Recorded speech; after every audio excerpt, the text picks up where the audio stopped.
Medias Res è oggi la domenica 13ª ordinaria e abbiamo 3 letture. La prima è presa dal secondo libro dei Re, la seconda è la lettera di Paolo ai Romani e la terza è un brano un po' problematico del Vangelo di Matteo. Il secondo libro dei Re vede un atteggiamento di apertura, di incontro, di venire incontro a chi ha bisogno, narrato, siccome poi il Vangelo riprende l'ultima frase del Vangelo, la leggo io in anteprima, dirà: chi avrà dato anche solo un bicchiere d'acqua fresca a uno di questi piccoli, perché il mio discepolo, in verità vi dico, non perderà la sua ricompensa. Quindi questo Vangelo qui si cerca sempre un aggancio nell'Antico Testamento. L'aggancio lo si ritrova in questo atteggiamento di una donna che invita il profeta Eliseo, no? E sentiremo che cosa avviene. Quindi lo leggiamo, secondo libro dei Re, versetto 4, 8, 11, 14, 16. Quindi versetto 4.8, poi 11, 16 e poi del 14, se no 14, 16. Ripeto tutto perché è tutto sbagliato. È il quarto libro dei Re, versetto 8, 11.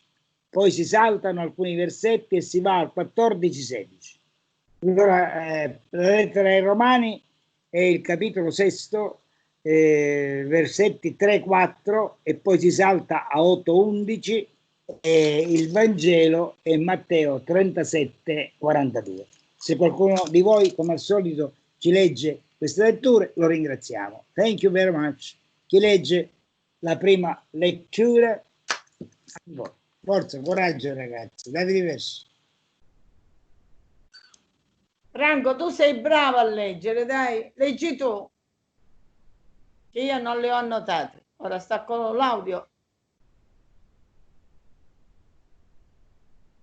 Dal secondo libro dei Re. Un giorno Eliseo passava per Sunem, ove c'era un'illustre donna che lo trattenne a mangiare. In seguito, tutte le volte che passava, si fermava a mangiare da lei. Ella disse al marito: io so che è un uomo di Dio, un santo, colui che passa sempre da noi. Facciamo una piccola stanza superiore in muratura. Mettiamoci un letto, un tavolo, una sedia e un candeliere. Così, venendo da noi, vi si potrà ritirare. Un giorno che passò di lì, si ritirò nella stanza superiore e si coricò. Eliseo disse a Gezi, suo servo: che cosa si può fare per lei? Gezi disse: purtroppo lei non ha un figlio e suo marito è vecchio. Eliseo disse: chiamala. La chiamò, ella si fermò sulla porta, allora disse: l'anno prossimo, in questa stagione, tu stringerai un figlio fra le tue braccia. Parola di Dio. È importante questo discorso qui perché voi sapete che per gli ebrei non avere figli era una maledizione di Dio, perché da uno dei bambini ebrei che nascevano, prima o dopo sarebbe dovuto nascere il Messia. Quindi regalare un figlio a una donna che per vari motivi non ne aveva era la cosa più grande che gli si poteva fare, perché gli poteva capitare di essere la madre del Messia. Questo è un po' il significato del ricambio, dell'apertura di questa donna. E la lettera di Paolo ai Romani, questo brano qui, è una sottolineatura ancora una volta importante di quel discorso che abbiamo fatto alcune volte nelle omelie, ma altre volte l'abbiamo fatto anche alla domenica, della spiritualità cristiana in cui viene creata dentro di noi da Dio una vita nuova che è diversa dalla vita biologica e ci permette di fare cose che umanamente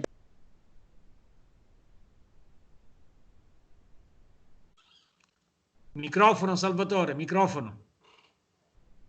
Queste cose che umanamente parlando noi non siamo capaci di fare, poi sarà un po' il punto centrale del Vangelo di oggi. Ma Paolo ci dice con molta chiarezza questo discorso che è, come dire, simboleggiato nel battesimo che immerge in Cristo e fa rinascere poi donne e uomini nuovi. Leggiamola, Romani 6, 3, 4, 8, 11.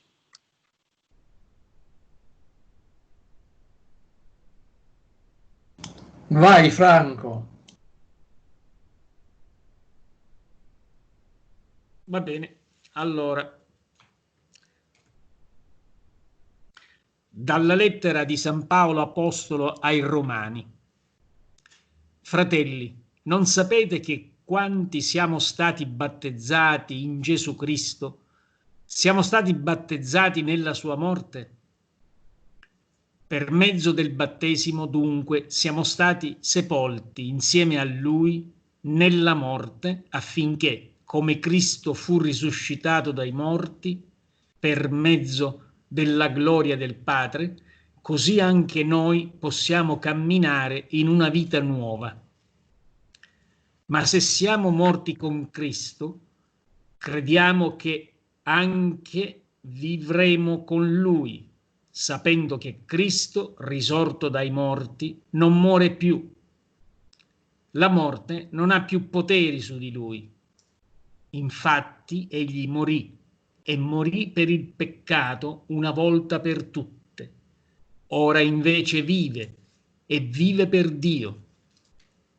Così anche voi consideratevi morti al peccato, ma viventi per Dio in Cristo Gesù. Parola di Dio.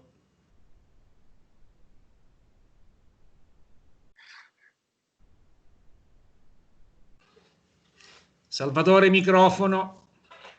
Siamo arrivati al Vangelo, il Vangelo di Matteo, e leggiamo Franco Lettore ufficiale, perché è così, il libro si prepara buono, come sa fare benissimo, e leggiamo anche questo tratto del Vangelo di Matteo, dal capitolo, dal versetto 37 al versetto 42. Coraggio. Dal Vangelo secondo Matteo. In quel tempo Gesù disse ai suoi apostoli: chi ama padre o madre più di me non è degno di me.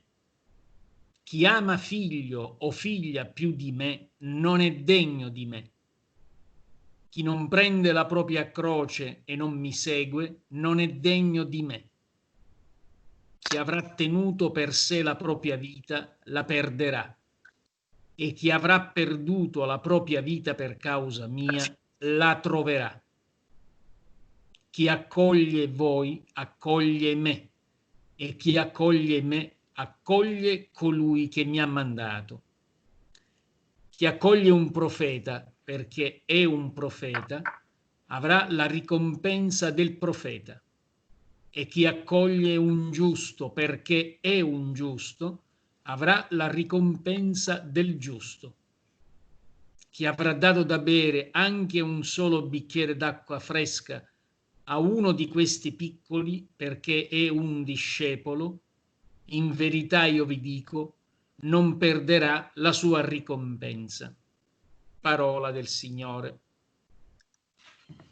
Ok, vediamo un pochino di entrare dentro questo tipo di logica che, come vedete, a mio parere è una logica un po' strana, perché sembra che qui Gesù Cristo ci dice: lascia stare a tuo pace, lascia stare a tua madre, lascia stare ai tuoi figli, basta stare eccetera eccetera, abbandona tutto, non dico fregatene perché sarebbe un discorso un tantino, come dire, un tantino esagerato, ma certo è un discorso un po' difficile, appiccicato così. Addirittura mi pare che nel Vangelo di Luca Cristo dica, no? Non chi ama il padre e la madre, ma chi non odia suo padre e sua madre, chi non odia suo figlio o sua figlia non può essere mio discepolo. No? Ora, a parte il fatto che questo brano ha una sua collocazione precisa all'interno certe volte delle situazioni di persecuzione nelle quali i cristiani sono stati, quando nelle loro famiglie potevano avvenire dei contrasti, bisognava scegliere fra quello che volevano i genitori e quello che voleva fare l'individuo, il figlio, il marito o la moglie. Qua il discorso invece, dicevamo stamattina, è un discorso spegnete i microfoni perché sento tossi varie, e Lucia spegne il microfono, c'è più Franco, spegne il microfono, Franco è spento, vabbè, qui non compare spento, compare acceso, ma non ti preoccupare, vuol dire che è spento lo stesso, stai tranquillo, non avere problemi. Allora stavo dicendo, sembra però che è un discorso un tantino difficile da capire. Intanto la cosa più importante che dobbiamo fare è chiarire che cosa vuol dire. Il discorso chiaro consiste nel fatto che la scelta di Cristo, la scelta di essere cristiani, se è una scelta seria e se è una scelta, come dire, fatta con coscienza e con piena valutazione delle sue conseguenze, viene prima di ogni altro rapporto, viene prima di ogni altra scelta e, dicevamo, viene prima di ogni altro amore, no? Perché se questa scelta è quella che inquadra in maniera totale la mia vita, evidentemente non può essere subordinata a nessun'altra scelta, a nessun altro amore, a nessun'altra persona. Dicevamo stamattina che ciò non vale solamente per i preti, i quali si dice che sposano la comunità alla quale dedicano la propria vita, e nemmeno per le suore che si definiscono spose di Cristo. Stamattina, mentre dicevo la predica, mi è venuto in mente quell'episodio simpatico che, siccome parecchi di voi non c'erano e io ve lo voglio raccontare da capo, mi scusino quelli che lo hanno ascoltato, no? Di una volta qui in parrocchia facevamo una riunione con Giovanni Piro, il quale aveva delle battute molto simpatiche, no? Era un uomo di spirito, e viveva in parrocchia una signorina, credo, senz'altro, la quale era forse un po' fuori di testa, ma era molto pia, proprio era molto, vedeva la Madonna, vedeva i santi, vedeva tutto, insomma era così. E lei si autodefiniva sposa di Cristo. Addirittura una volta è venuta, questo non l'ho detto in chiesa stamattina perché mi sembrava un tantino esagerato, una volta è venuta con un cartello appeso al collo in chiesa dicendo: io sono la sposa di Cristo. Insomma, ci disse: levetillo sto cartello, perché così. E ricordo che abbiamo fatto una riunione per persone sposate, proprio una riunione per le coppie, perché c'era allora in parrocchia il gruppo delle famiglie, no? E quindi familiari, marito e moglie. E qua eravamo nella stanza accanto alla mia, e a un certo punto lei, che partecipava a tutte le riunioni della parrocchia, tutte, non c'era riunione alla quale lei non veniva, no? E diceva sempre, si parlava, non so, del sindaco di Catania, e lei diceva: io sono la sposa di Cristo. E poi si sedeva, poveretta. Aveva questo tipo di, era diventato una specie di incubo questo tipo di discorso qui. Ricordo che a un certo punto Giovanni ne aveva fin sopra i capelli, poveretto, perché era veramente un po' disturbato, per cui quella sera, quando la vide entrare, insomma, si è un tantino alterato. La sto facendo giusta perché in chiesa stamattina, visto il luogo in cui si parla, sono stato molto più come dire, condensato nel raccontare questo fatto. Bene, questa si è seduta e Giovanni ci disse: ma tu che fai qui? Qui bisogna essere sposati, no? E lei ha detto: io sono la sposa di Cristo. Allora io ci disse: va bene, chiama tuo marito e poi vieni. E viene insieme a lui, no? Perché questa poveretta si è alzata, no? Con molta tranquillità e se n'è andata, perché evidentemente non credeva che suo marito fosse capace di andare lì. Bene, la frase che ci dà un po' la chiave di lettura di questo brano del Vangelo è proprio, a mio parere, quella che viene subito dopo le prime parole che abbiamo letto. Chi perde la sua vita per me la troverà. Cioè, il concetto fondamentale di questo brano di oggi è che facendo determinate scelte ci sembra di perdere qualcosa, mentre invece si guadagna qualcosa. Se vi mettete questo in testa, io riuscirò, credo, in pochissime battute a portare avanti un discorso che ci faccia capire cosa vuol dire questo brano del Vangelo. Cosa vuol dire mettere al primo posto Dio? Vuol dire perdere la propria vita? Cosa vuol dire trascurare gli affetti più cari, l'amore per il marito, l'amore per la moglie, per i figli, per il padre, per la madre? Io credo che sia esattamente, dicevamo stamattina, il contrario. E perché? Primo, diciamo i motivi, ragioniamoci sulle cose. Primo, perché questa supremazia, questa priorità dell'amore di Cristo non è una scelta sentimentale, è una scelta della volontà, è una scelta di fede.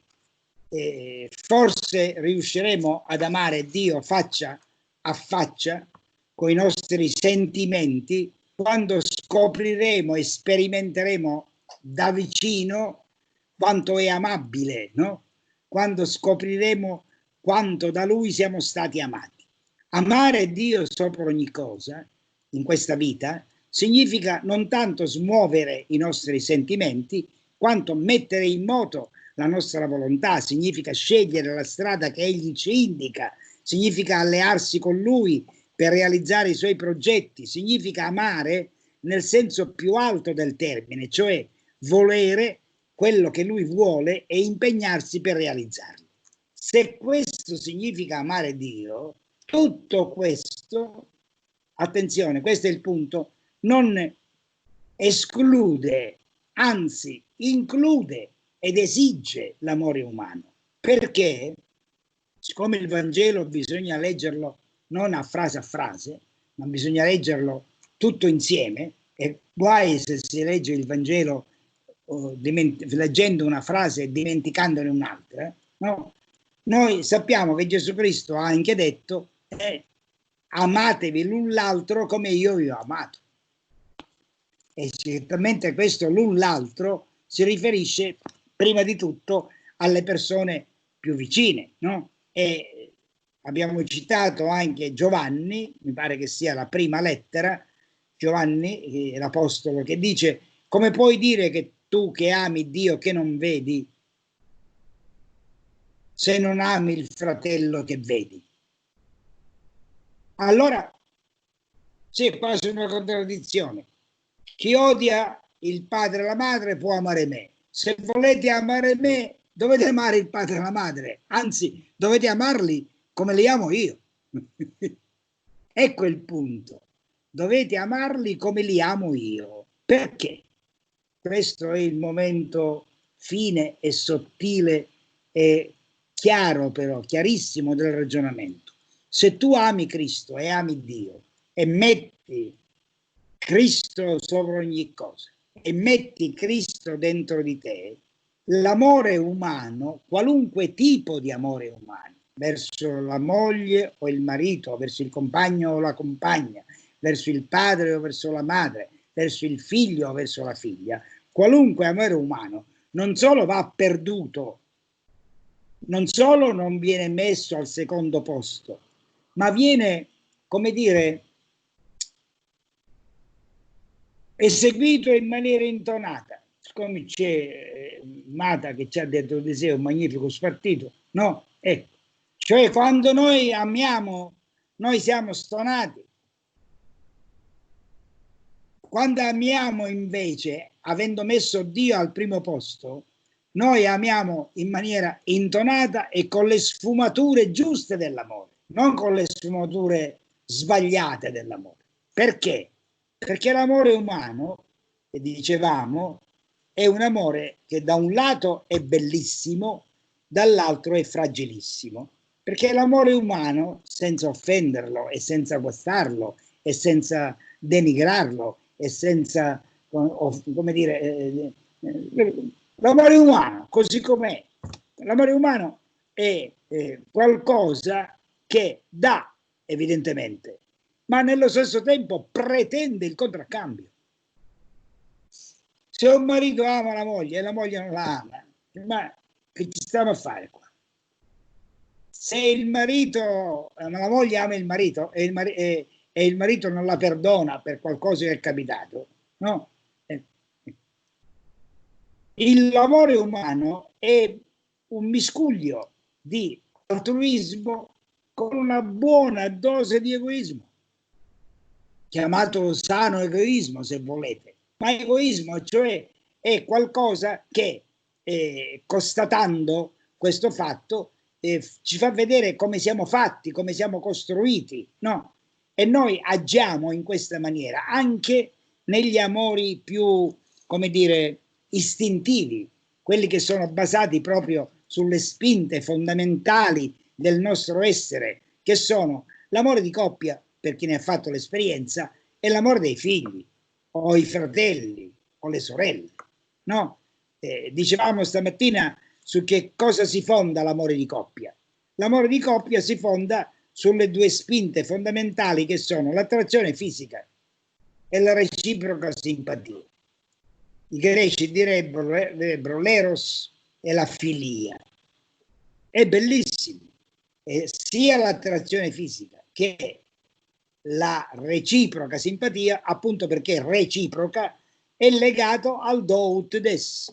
Con una mano io do, con l'altra prendo. Chi di voi ha una minima esperienza, no, non può assolutamente accettare a un certo punto che sia nel primo caso che nell'altro ci sia una, come dire, disponibilità da parte dell'uno e una indisponibilità continuativa da parte dell'altro, no? Ecco perché l'amore umano è esposto alle crisi, ecco perché è fragile. Dicevo che l'innamoramento è solo una breve stagione della vita, con l'età la spinta erotica passa e anche per tanti altri motivi anche la spinta affettiva può entrare in crisi. Allora sono esperienze che tutti conosciamo, o si resta insieme per convenienza oppure ognuno va per la sua strada. E la Chiesa dice che il matrimonio è indissolubile. E picchi. Perché il matrimonio non è indissolubile. Il matrimonio può diventarlo. Attenzione, non lo diventa. Il matrimonio può diventare. Il matrimonio diventa indissolubile per la Chiesa, per i cristiani, solamente in quel momento in cui dentro di te e dentro l'altro si inserisce una colla molto più potente di quella che ti ha fatto innamorare.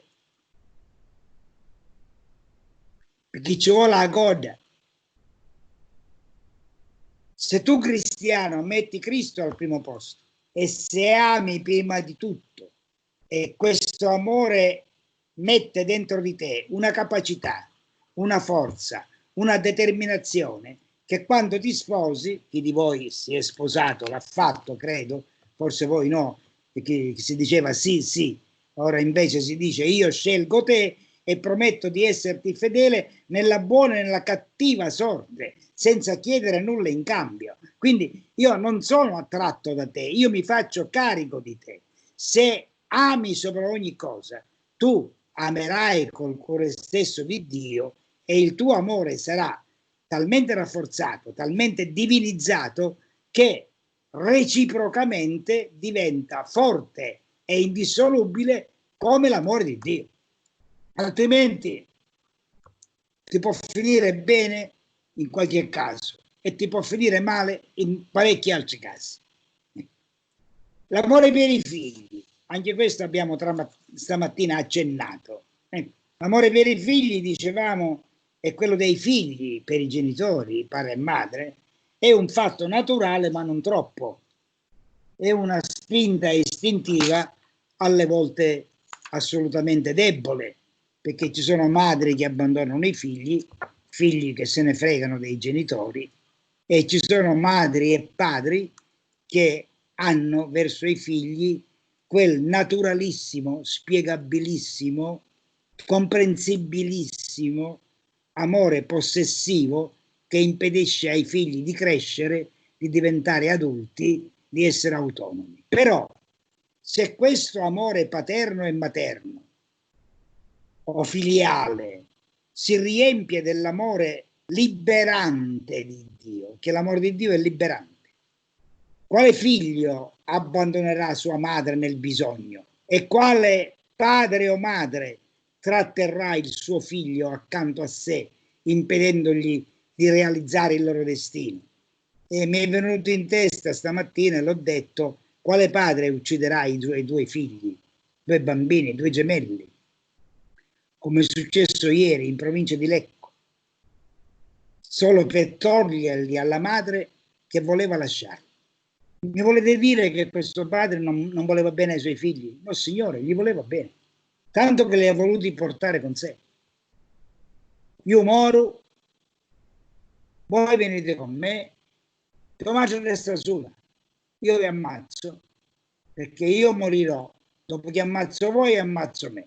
Vostra madre ci ha lasciati, benissimo, non ha me perché mi ha lasciato, non ha nemmeno voi.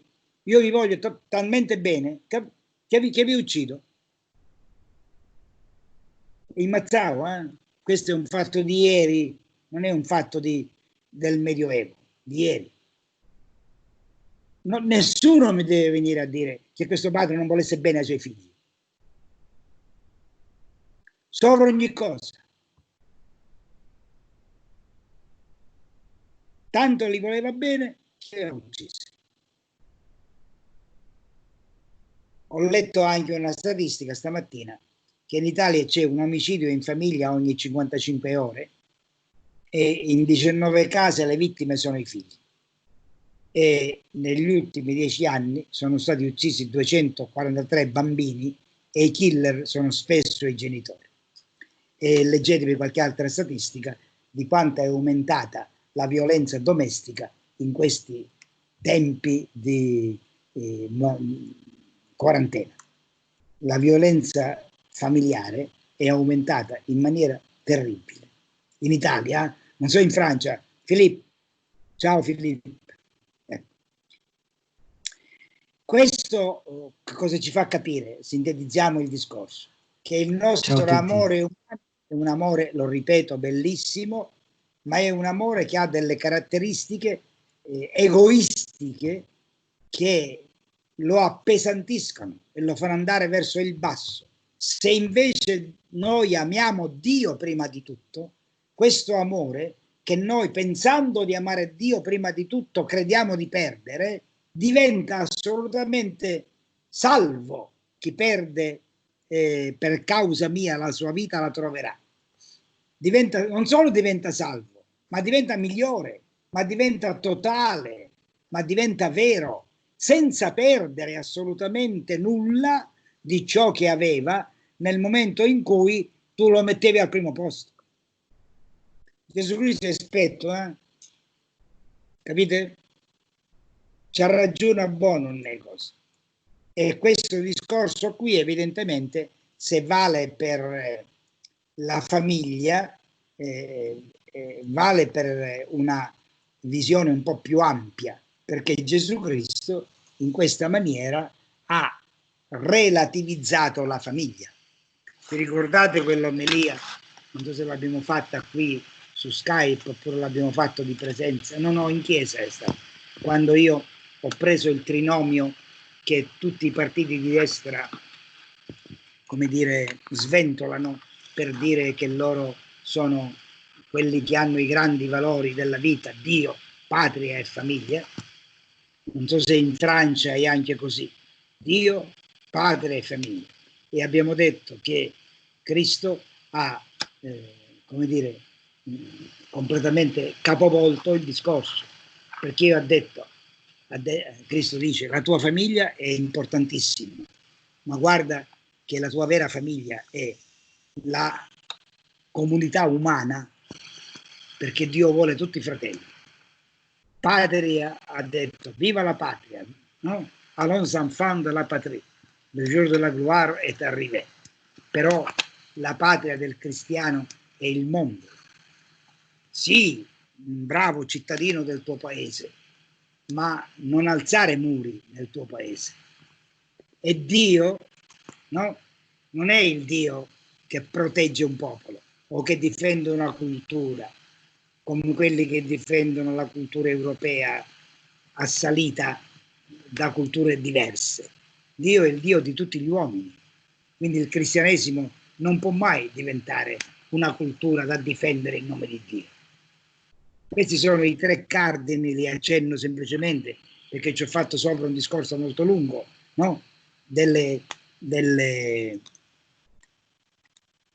valori della destra, purtroppo. Dio è il nostro Dio, patria è la nostra patria, la famiglia è la nostra famiglia. Gesù Cristo dice a tua famiglia, però vedi che hai altre due famiglie molto importanti, la comunità cristiana e il mondo. La patria è la tua patria, devi essere un buon cittadino, difenderla, comportarti bene, però guarda che sei fratello e cittadino di tutti gli uomini del mondo. E Dio non è il tuo Dio da opporre all'altro Dio e fare le crociate. Questa è una cosa che evidentemente viene molto, ma molto portata avanti da tutti quei cattolici tradizionalisti che su queste tre parole ci giocano con una equivocità terribile che mette completamente in ombra il Vangelo. Cioè non conoscono il Vangelo. Si chiama quella scrittrice Oriana Fallaci. Oriana Fallaci. Benissimo. Oriana Fallaci. Leggetevi i libri di Oriana Fallaci, bravissima giornalista, ma leggetevi, non faccio altri nomi per non scendere nei particolari attuali, no? Ma sventoliamo il rosario contro il muezzin. Per il cristiano questa è una cosa che fa ridere, no? La cultura occidentale è una cosa, il cristianesimo è un'altra cosa. Mi fermo qui perché questo è un discorso abbastanza polemico e abbastanza difficile anche da fare.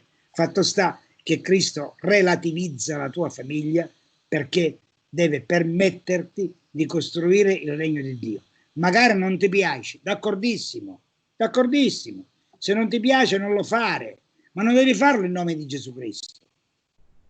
Dicendo io in nome di Gesù Cristo, io non accolgo il migrante perché siamo troppi e non possiamo dargli, d'accordo, mandalo via, se vuoi ammazzalo, no?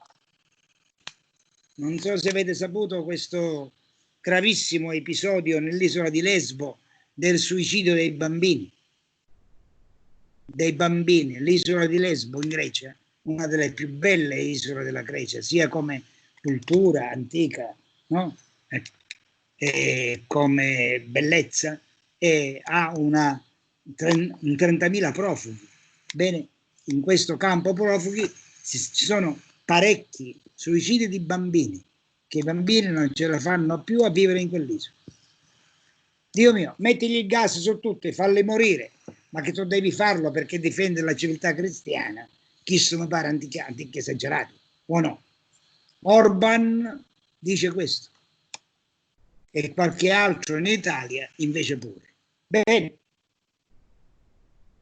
allora se tu metti Cristo al di sopra di tutto, o meglio, se tu ascolti Cristo che dice che l'amore verso di lui deve essere al di sopra di tutto, pensavi di rinunziare ai tuoi affetti, invece li hai salvati. Pensavi di aver messo i tuoi affetti al secondo posto e invece li hai innalzati al livello dell'amore di Dio. Pensavi di indebolire i tuoi amori, li hai resi eterni. Pensavi di perdere la tua vita e l'hai trovata. Questo è, a mio parere, e spero non solo mio, il messaggio che ci viene oggi da questo brano del Vangelo, sul quale, se qualcuno di voi vuole aggiungere qualche altra riflessione o qualche altra domanda, io sono molto contento, perché se voi aggiungete qualche altra riflessione, così anche i preti ogni tanto, invece di fare solo prediche, ne ascoltano qualcuna, e questa è una bella cosa. J'ai fini.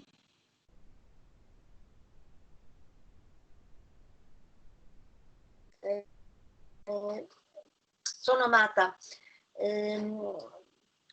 Non ho capito bene, Salvatore, all'inizio tu hai parlato del matrimonio indissolubile, non è indissolubile, no, ho perso qualche parola, non ho capito bene effettivamente il messaggio. Potresti gentilmente riassumere un'altra volta? Grazie. Sì, Gioia, l'ho solo accennato. Io, facendo i corsi dei fidanzati, che adesso non faccio più, non dico che il matrimonio è indissolubile, dico che il matrimonio può diventare indissolubile se i due, tutti e due, non uno solo, perché se uno solo dei due è in un certo modo, o diventa santo, o diventa pazzo, o si sbatti. D'accordo? Se tutti e due si fanno unire da Dio. La frase di Cristo nel Vangelo è: l'uomo non separi ciò che Dio unisce. Su questa frase del Vangelo, capitolo 6 di Matteo, si fonda l'indissolubilità del matrimonio cristiano. Sottolineo cristiano, non del matrimonio tout court, cristiano, perché il matrimonio è indissolubile dal punto di vista della religiosità, della fede, e parte dalla fede, non parte da altro, non può partire. Non mi inoltro nell'argomento, addirittura, anzi, va bene che ci sono esempi di animali i quali vivono in coppia per tutta la vita, no? No, voglio dire, sembrerebbe che biologicamente parlando non debba essere così, ma chiuso il discorso, il matrimonio cristiano è indissolubile, è fondato su quella frase. Ora io la frase, non solo io per fortuna, la interpreto in questa maniera: nessuno può separare ciò che Dio unisce. Cioè, se Dio unisce veramente due persone insieme all'amore erotico, insieme all'amore amicale, non li può separare nessuno, perché c'è Dio fra di loro, capito? Se invece l'amore umano è fondato solamente sull'attrazione fisica e sulla affettività amicale, certe volte nemmeno su quello. Ci sono matrimoni che manco quello c'hanno, ma lasciamo stare. Quelli sono matrimoni che sembrano proprio... Ma se Dio unisce veramente due persone e le due persone sono consapevoli di questo e ogni giorno, no? Ogni mattina e ogni sera sono coscienti di questa unione che viene da Dio, non li può separare nessuno, perché il loro amore è potenziato dalla presenza dell'amore di Dio, che dà loro la forza e il coraggio e la prudenza e la fantasia e tutto il resto che ci vuole, perché per far durare il matrimonio ci vuole fantasia. Chi non ha fantasia è meglio che si fa parrino. Quindi se c'è Dio, allora non vi potete separare. Ma se Dio non c'è, andate incontro. Può darsi che vi riesca bene, sì, al 90% dei casi. Tant'è vero che padre Longhitano, che è un giudice del Tribunale Ecclesiastico di Catania, che deve giudicare le cause matrimoniali per vedere se i matrimoni sono nulli oppure no. Sapete che la Chiesa ha la possibilità di dichiarare la nullità del matrimonio, no? Scherzando, ma sul serio, mi diceva una volta che ci siamo visti qualche mese fa che il 99%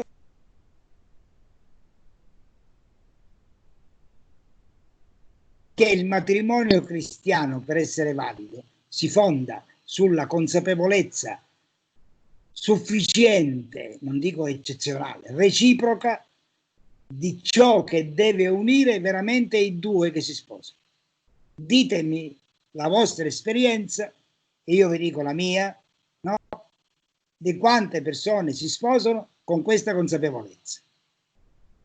Si sposano perché vanno in chiesa, perché la mamma e il papà sono anziani e vogliono questo, perché gli ha regalato la camera da letto, perché in chiesa è più bello che ci sono l'organo e i fiori, perché vogliono essere benedetti da Dio, ma non hanno la consapevolezza, cioè non glielo spiega nessuno.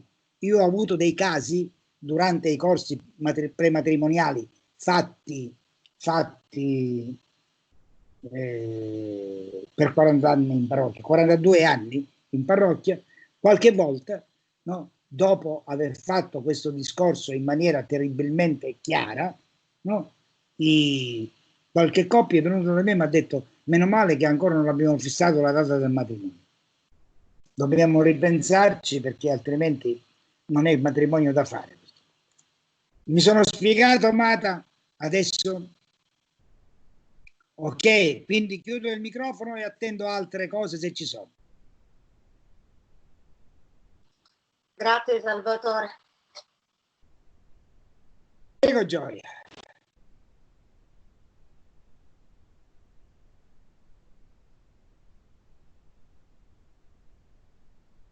Salvatore, scusami, sono Clelia.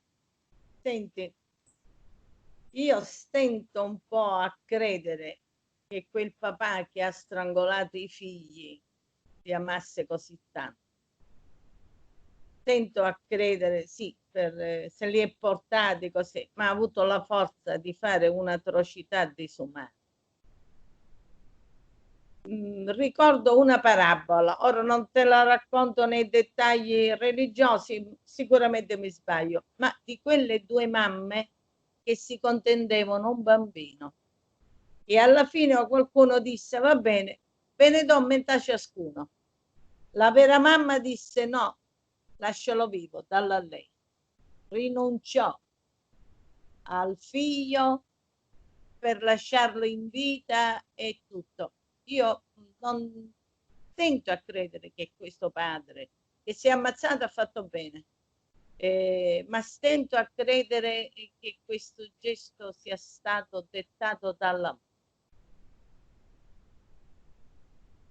D'accordissimo con te, io è un'ipotesi la mia, non è una certezza, non ho parlato con questo signore né prima evidentemente né dopo perché è morto, no? Vedo, ipotizzo che questo signore qui amava la moglie a modo suo, metto amava fra virgolette, l'amava al punto, no, che quanta gente, quanti mariti amano le mogli e quando la moglie se ne vuole andare la uccidono.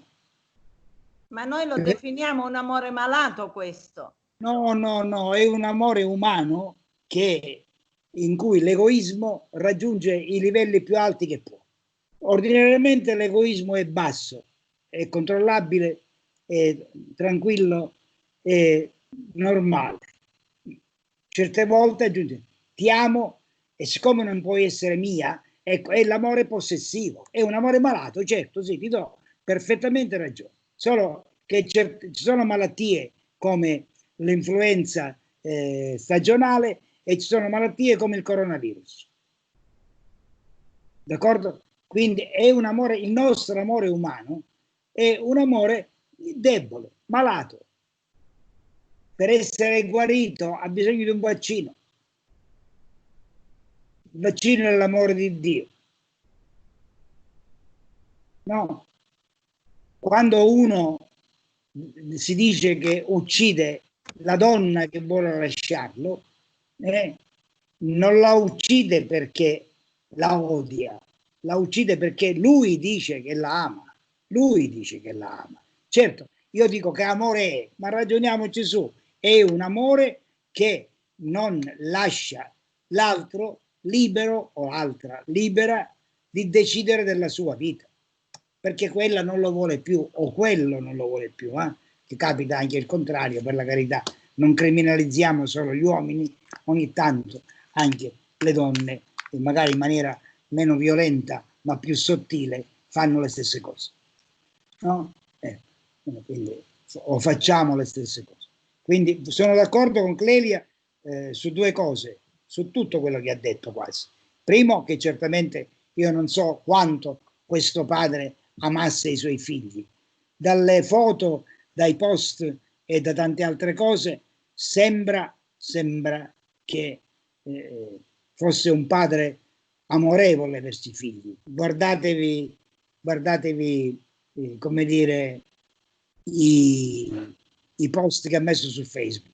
E il padre, quanto poi per quanto riguarda l'amore malato, sono d'accordissimo con te.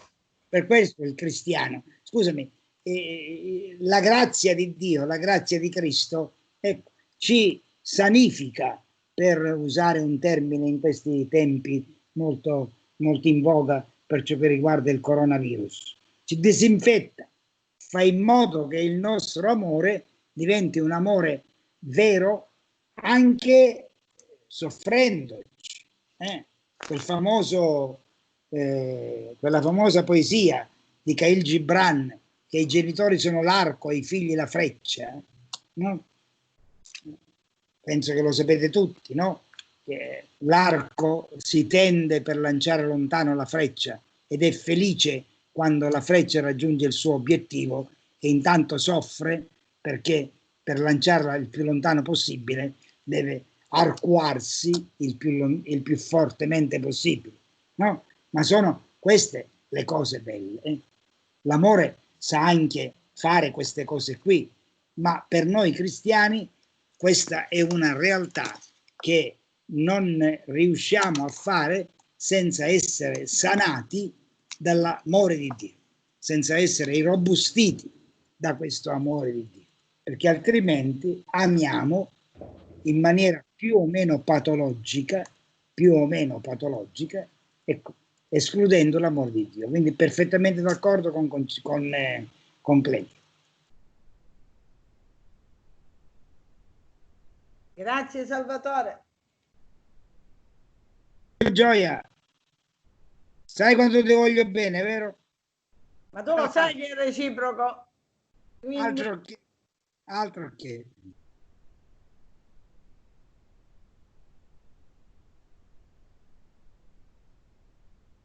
Va bene, se non ci sono altri interventi, posso chiederti una cosa io?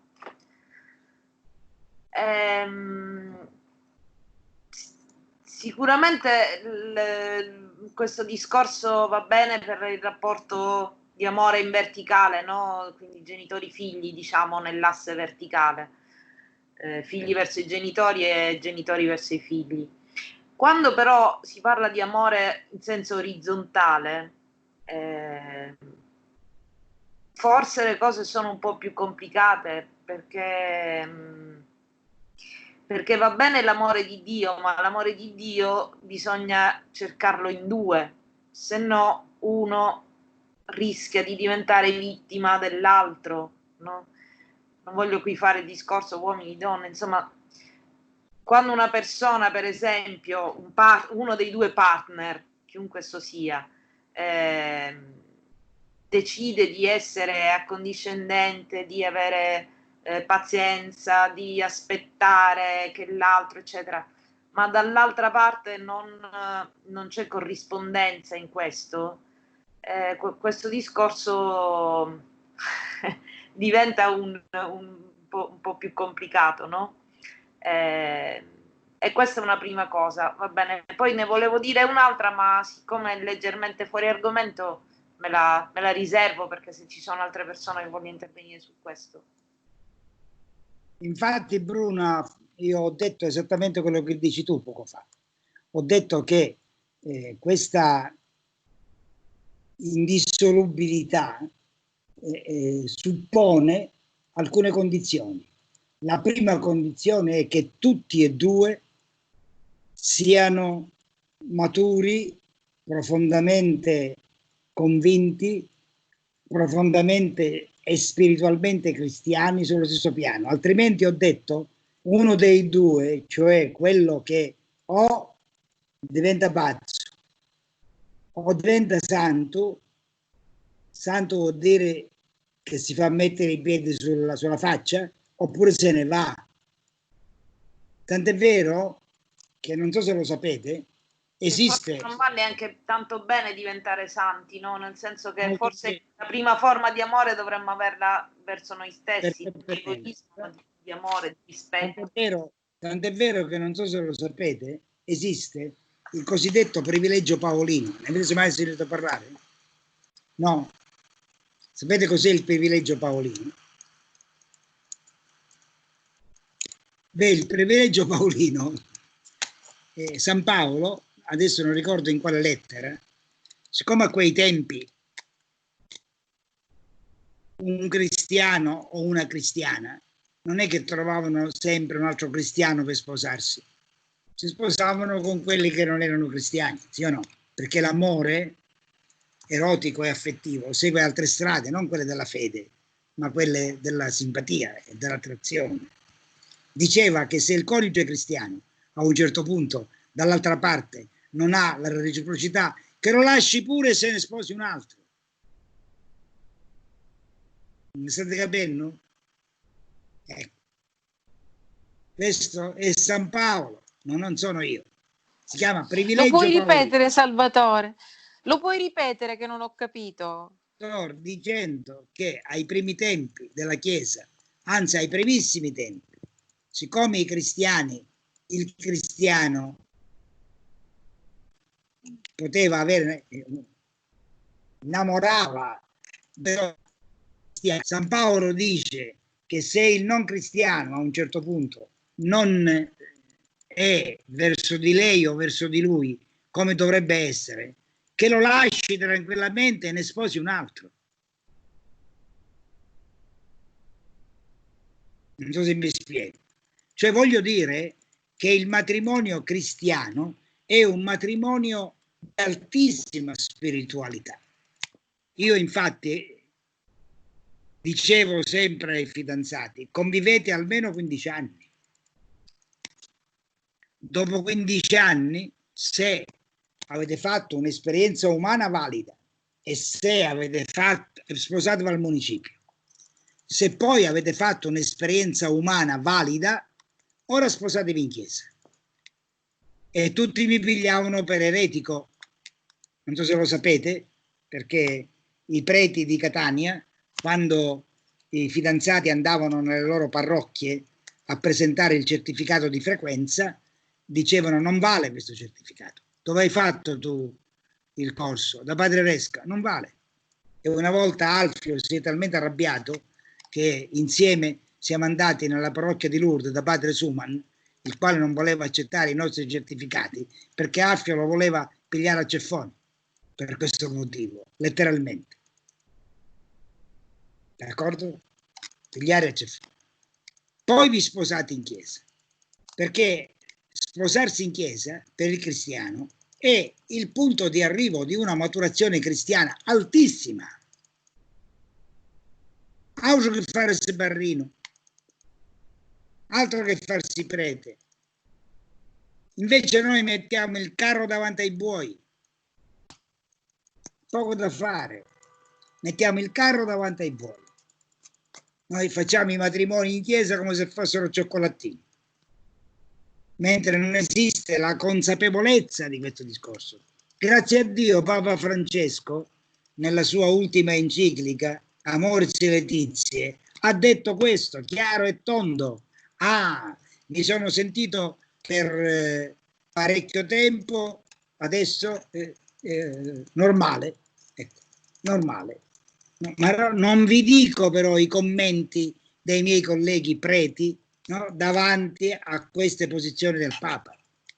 Commenti molto ma molto gravi, no? Cioè contrari a questo discorso.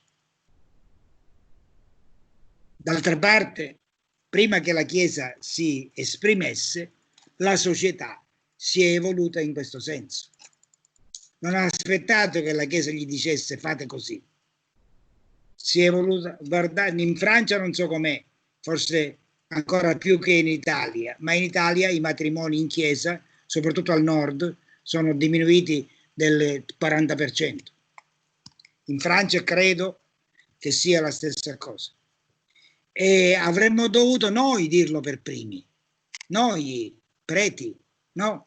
Che invece dicevamo è peccato, è qui e lì. Voi non so se ricordate il famoso caso del vescovo di Pisa, Monsignor Fiorelli, nel 1953, quando, siccome nella sua parrocchia, nella diocesi, c'era nella diocesi una coppia che conviveva senza essere sposati in chiesa, va bene che siamo nel 1953, quando le annunciatrici della televisione, se avevano il colletto sbottonato, glielo facevano abbottonare, ma voglio dire, il vescovo Monsignor Fiordelli in pubblico durante un'omelia le ha additati dicendo quei due sono pubblici peccatori.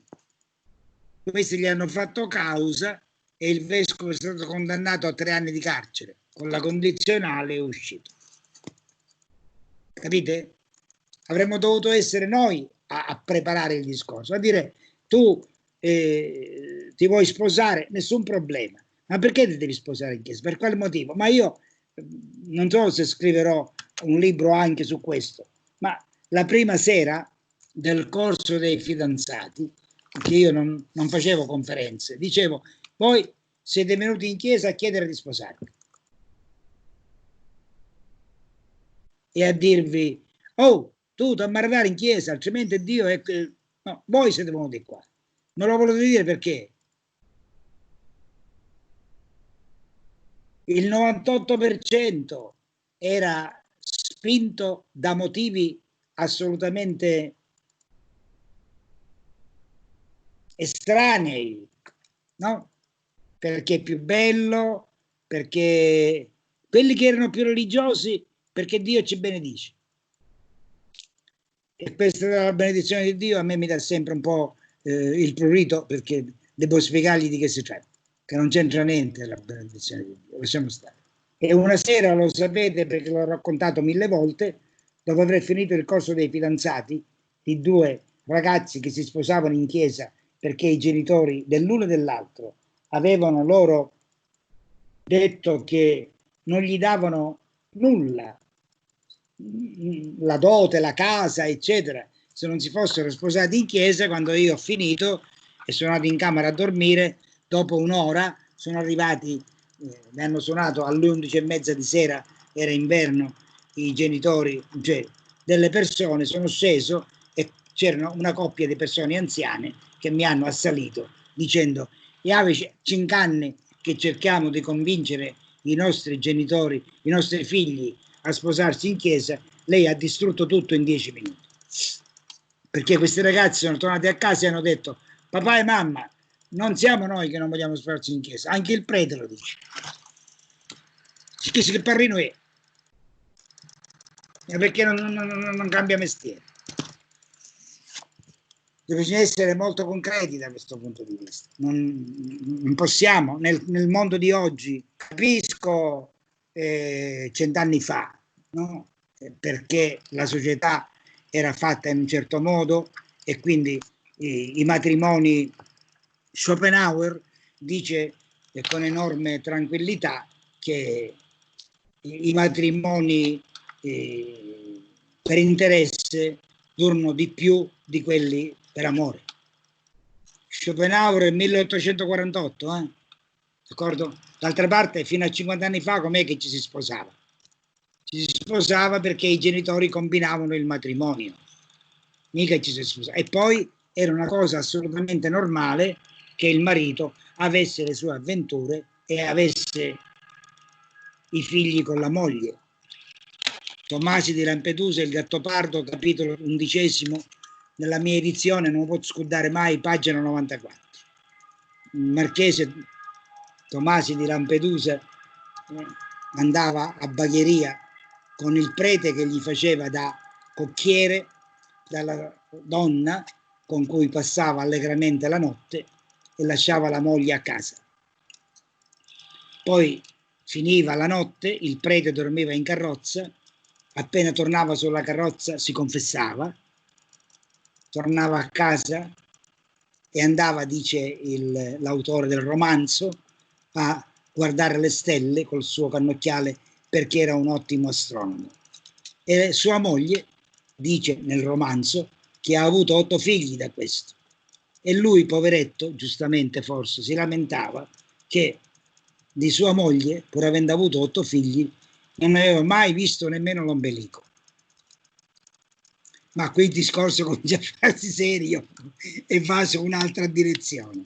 I matrimoni sentimentali sono un fatto recentissimo e sono pericolosissimi perché i sentimenti vanno bene. No? Pericolosissimo, pauroso. No?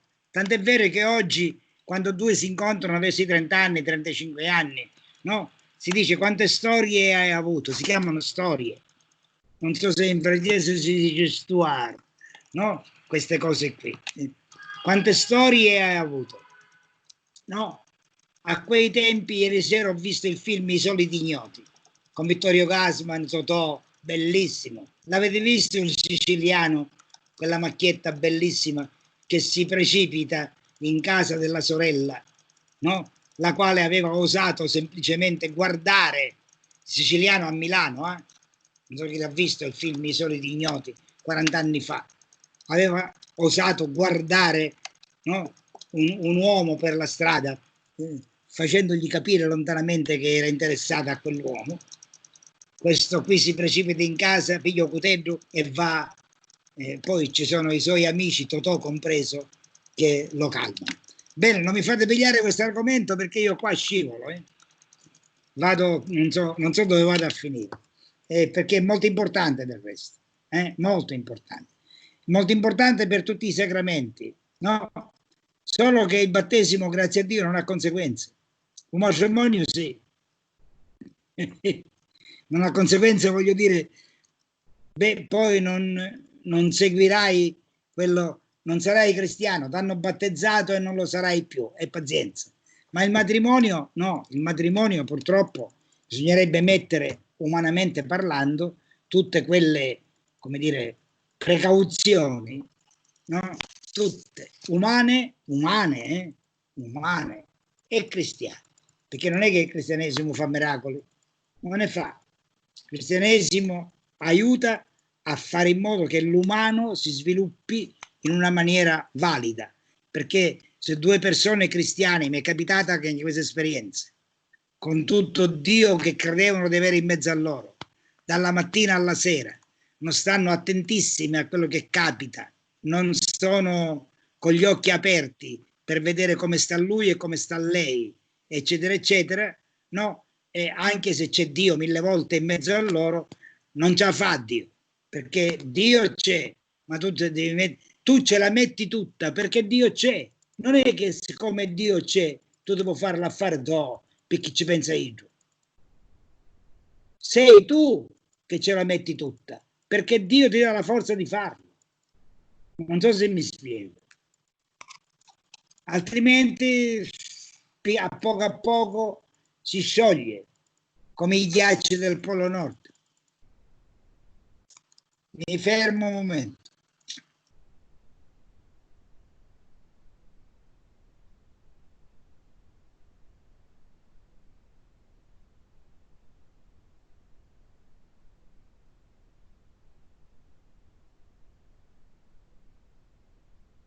Oh, non voglio scioccarvi, eh.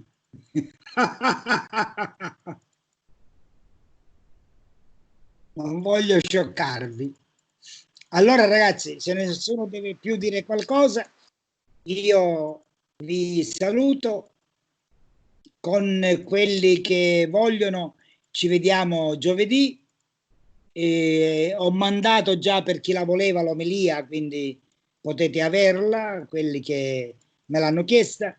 L'ho già spedita prima di cominciare questa chiacchierata. Noi ci vediamo giovedì e giovedì decideremo se continuare o meno, penso più o meno che più, questi incontri e poi riprenderli in maniera diversa o alla stessa maniera nel mese di agosto. Cioè facciamo una pausa, ma di questo di giovedì discuteremo giovedì. Stasera discutiamo della domenica. Allora, mes amis, che faisons-nous? Nous nous saluons. Oui. Scusate, ogni tanto la Francia mi attira, no? Bravo Salvatore, bravissimo il francese. Più o meno. Filippo, te ne racconto una. Sono stato io in Francia, abbiamo fatto una gita in Portogallo alcuni anni fa con alcuni amici, c'era Marinella, Massimiliano Giusto e Bruno D'Amico. E allora abbiamo passato la frontiera francese e sono stato proprio vicino Cuneo, sai che c'è la frontiera, no? E allora siamo andati in un supermercato a comprare della roba e io mi sono avvicinato alla commessa e ho detto de l'eau s'il vous plaît. E lei mi guardava, de l'eau s'il vous plaît. L'ho ripetuto 4 volte, de l'eau s'il vous plaît. E lei mi fa, monsieur, de l'eau s'il vous plaît. Ah, oui, oui, de l'eau. Siete un tantino, come dire, siete un tantino precisi francesi, magari sì, è vero, è vero. Poi io ho detto de l'eau, con questa O aperta, e quella lì non mi voleva dare l'acqua, no? Quando ho detto de l'eau, s'il vous plaît, allora, oh, oui, oui. È vero.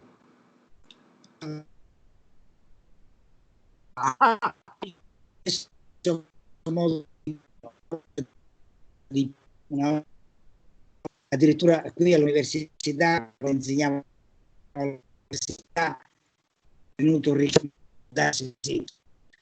Filippo, mi senti? No, non ti sentiamo più, ho malissimo. Ah, sì, perché è capitato questo? Aspetta. Che facciamo? Non mi sentite più? Io sì, ogni tanto c'è qualche attratti, c'è come se si perdesse il collegamento. È spezzettata la voce. Era staccato. Bene, ora non la coglione. Ditemi, fatemi un segnale. Guardate, facciamo una cosa, io esco e dentro, aspetta un momento.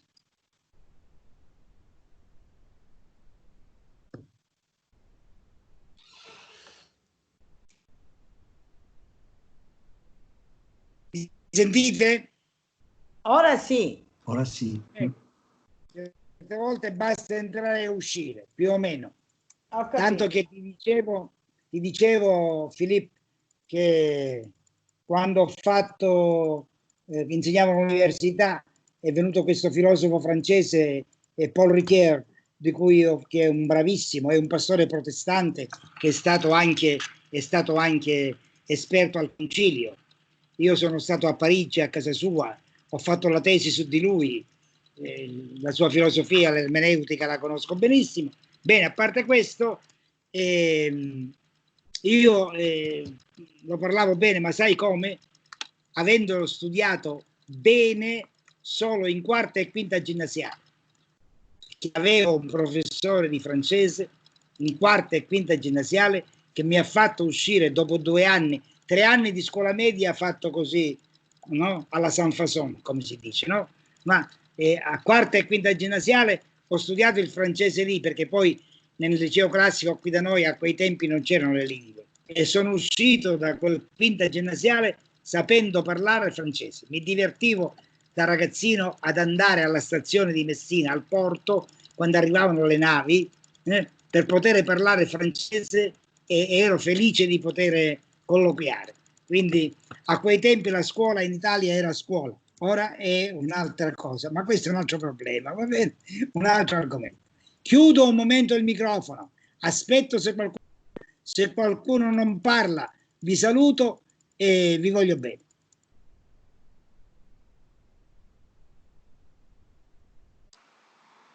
Scusa Antonio, ci sei? Io non ti vedo, ma immagino che ci sei. Ci sono. Ecco, non so, c'è Mata che mi scrive ho perso la connessione e non riesco a ricollegarmi. Le ho detto che c'era stato un momento di difficoltà perché non sentivamo Salvatore e quindi dico riprova adesso. Lei ha riprovato e non c'è. Tu puoi chiamarla? Io non so cosa fa. Lo sto facendo, l'ho già fatto. Grazie.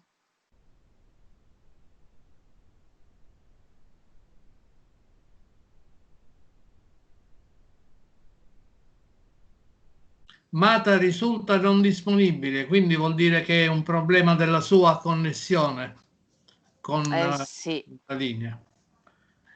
E da sì. qui la chiamata è partita. Io le ho scritto, ti chiama Antonio, ma evidentemente... E lei non se ne accorge, non lo sente. Basta mettere il più, aggiungi a chiamata, Matazzarmo, ma non. In questi casi quello che potete fare, se ce la fate, è spegnere e accendere il router. Questo vi rigenera la connessione e si può ripartire.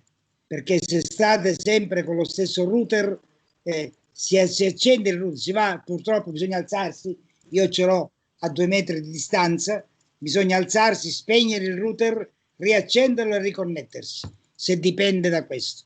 E il router si autorigenera e riparte magnifico, no? Infatti all'inizio ci sentivamo benissimo, no? Poi a poco il router capita una interruzione e resta interrotto. Va bene ragazzi, auguri, buone vacanze, buon coronavirus che se ne vada il più presto possibile, tante cose belle, tante cose tranquille. Ancora ci vediamo giovedì, no? Vabbè, ci vediamo domani sera. Ah no, noi ci vediamo domani sera con Città Insieme. E domani sera domani sera ci vediamo con i soprani, che non ce ne sono stasera. Martedì ci vediamo con chi? Con i contralti. Mercoledì ci vediamo con i bassi e giovedì ci vediamo col coro. Venerdì, domani sera ci vediamo in chiesa chi può, eccetera, eccetera. L'unica cosa che viene per adesso sospesa è questo incontro della domenica, va bene? Tutto il resto va bene. Un saluto affettuosissimo a Filippo e a Mata, che credo che si vedessero con noi solamente in questa occasione, ma siccome è un'occasione simpatica, chissà se non la possiamo anche per altre motivazioni, non per il coronavirus, riprendere, no? Perché per voi il coronavirus non c'entra la distanza. Dice Mata, un bacio a tutti. Ma il giovedì ci si può, Filippo e Mata si possono collegare, no? Ok, sì, proverò giovedì. Sì, ma giovedì non è l'omelia l'argomento, giovedì sono argomenti di approfondimenti di fede, ma non è, stiamo parlando per adesso dei novissimi. No? Ed alle 18, alle 18. Alle 18 giovedì, ok. Okay. Proverò di collegarmi. Auguri a tutti. Ciao. Ciao Antonio, domani sera ci sarai a messa? Domani sera a messa ci sarai? Domani dove? A messa. Certo che ci sarò e devo fare gli auguri ad Alfio. Ma anche perché la festa di San Pietro e Paolo, no? Della parrocchia, anche se non c'è festino, ma... Concelebrerò la messa con Franco e con Alfio, va bene? Va bene. Tanti auguri. Ciao, grazie di cuore a tutti. Ah, ecco, c'è Mata. Marta. Adesso c'è riuscita. Non ho dato da mai. Ciao Mata, ciao. Ma temo che Salvatore sia già andato, no? Sì, sì. Mata, esattamente Ciao, nell'istante cara. in cui sei arrivata, lui usciva. È Io l'ho detto che scappato. salutavi, spero che l'abbia sentito. Ma È giovedì c'è. un piacere per salutare tutti quanti voi comunque. Buone vacanze, buone vacanze. Allora, Ciao. la settimana prossima no? Domenica No. prossima no. Penso Ok. proprio di no. Se sei Ok. libera giovedì pomeriggio alle 18, Alle 18. ecco, Filipp lo sa. Spero perché dipende dalle riunioni che ho di Sì, lavoro. è vero, è vero. Certo, certo. Proverò.